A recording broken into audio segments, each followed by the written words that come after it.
Hey YouTubers! Top Listz Spotter today gonna count down 4 top 10 weapons that backfired horribly. A good weapon should be dangerous to the enemy while perfectly safe to the person wielding it. But there have been plenty of weapons with designs so flawed or execution so poor that they actually achieved the reverse. So here we go. On number 10, we have the Nambu Type 94 handgun. Introduced in 1934, the Type 94 was plagued by a series of design flaws which would have been embarrassing even for a Saturday night special. To start with, it used an oddly underpowered cartridge and it could only hold 6 of those anyway. It also boasted a disturbing lack of accuracy. The slide was difficult to operate in moist conditions, such as the jungles of Southeast Asia, and close to impossible to handle when wearing gloves, which were needed in the cold winters of Manchuria. The grip was not very comfortable and the design was top-heavy, which meant greater recoil than would normally be expected for such a weak cartridge. On number 09, we have the T-64 tank. The spearhead of the offensive would be the T-64, a main battle tank that was certainly formidable on paper. A small target at just 2.17 meters, 7 feet, tall, the T-64 was relatively light, allowing it to traverse muddy fields or flimsy bridges with ease, composite armored, and armed with a smoothbore 125mm gun that could fire guided missiles, but in reality, the T-64 was a complete dud. The sophisticated suspension and transmission were flimsy and broke down more often than the rugged T-62 unit. The auto-loader also frequently broke down and the turret was not designed to allow for manual loading when that happened. On number 8, we have the Century Series fighters. In the 1950s and 60s, the U.S. Tactical Air Command focused on developing fast planes with a high rate of climb to serve as interceptors or high-speed fighter bombers with maneuverability as a very secondary concern. It was decided that the new planes could be armed with air-to-air missiles, some of them nuclear-tipped, rather than traditional guns. The result was the Century Series, the F-100 Super Sabre, the F-101 Voodoo, the F-102 Delta Dagger, the F-104 Starfighter, pictured above, the F-105 Thunder Chief, and the F-106 Delta Dart, which was developed from the F-102. They were very fast, very expensive, and utterly useless at anything other than their intended mission. This was unfortunate, since the F-104 was widely sold as a multi-role fighter, even though it was awful at flying low and slow in ground attack missions. On number 07, we have the Mark 14 Torpedo. Not that the Navy is immune to bad weapons design. At the beginning of World War II, many navies had problems with their torpedo systems. Only the Japanese had a really outstanding design, the Long Lance, but the Americans took the prize for messing up. In 1942 alone, Navy submarines fired more than 1,400 torpedoes to sink a paltry 109 Japanese ships, totaling under 42,000 tons. Developed on a shoestring budget during the Depression, the Mark 14 torpedo and its Mark 6 magnetic exploder were reliably unreliable. An inadequate testing phase failed to realize that the depth gauge didn't work properly, meaning many torpedoes sailed too far under the target's keel. A magnetic trigger was supposed to detect when a ship was right overhead and detonate the torpedo, breaking the back of the enemy. Now on number 06, we have the Glisenti M1910 handgun.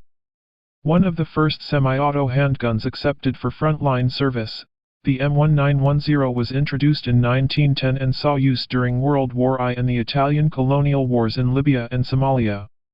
While its 9mm rounds were similar to the excellent German 9mm Parabellum cartridges, they had to be made much less powerful.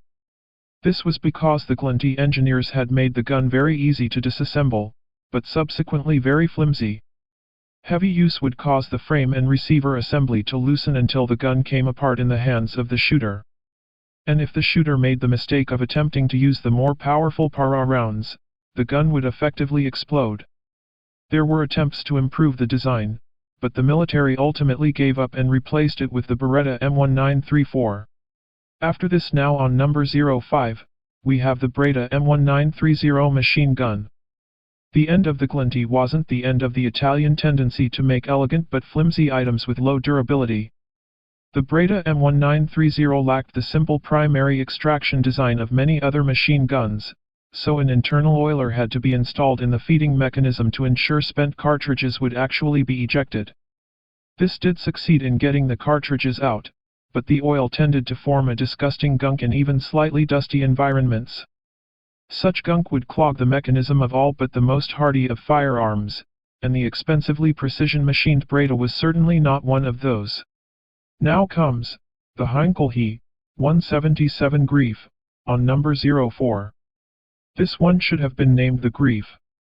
In Nazi Germany, technical prowess and common sense were often overruled by the childish whims of the top brass, and the He 177 was one of the foremost examples. The idea was good, a bomber with the range and payload of the Allied Lancasters and Flying Fortresses, but able to fly faster and higher, but the Germans lacked an engine powerful enough for such a long-range bomber. Instead, they coupled two Daimler DB 601s, the wonderful engine used in the Messerschmitt Boldface 109. This also allowed the number of propellers to be reduced from 4 to 2, cutting down on drag. Now on number 03, we have the Logi G1 and Logi G3 fighters. The Nazis were not unique in producing terrible aircraft thanks to political meddling. Their deadly foe, the Soviet Union, arguably outdid them with the Logi G1 and Logi G3. Named after the initials of designers Semyon Lavochkin, Vladimir Gorbanov, and Mikhail Gudkov, the Logi G was built around a polished and very flammable wooden fuselage. Soviet pilots quickly began to joke that the name actually meant Lacquerovanie I Garantirovanie I Grob, or varnished guaranteed coffin. Shortages meant that the planes had to be built using surplus Klimov M105 engines, which were so underpowered that even the lightweight wooden airframes were too much for them, and the planes were slow in the air when they ran at all, that is. After this, on number 02, we have the V-2 missile. The V-2 was the first ballistic missile in the world, an amazing engineering feat for 1944. Designed and built by Nazi Germany under the direction of Wernher von Braun, later to become a key figure in NASA, it was a single-stage missile with a range of 320 kilometers, 200 mi, propelled by a mixture of ethanol and oxygen. Originally named the Aggregat 4, it was renamed by Nazi propagandists as Vergeltungswaffe 2, or Second Vengeance Weapon, the V-1 being the infamous Doodlebug flying bomb. The Nazis deployed the V-2 against Allied cities, chiefly London, in the later stages of World War II. Although around 2,700 civilians were killed, about 2 dead per launched rocket, they were wildly inaccurate to the point where it was actually more dangerous to work building them. The Nazis used slave labor so underfed that their life expectancy was just a few weeks. At last, finally, the number 1 comes, that is the SA-80 rifle. When it comes to apparently brilliant ideas that don't work well in real life, we couldn't forget the British. The SA-80 is their current standard rifle, officially designated L-85, and although it has evolved to be effective in combat, it didn't start well.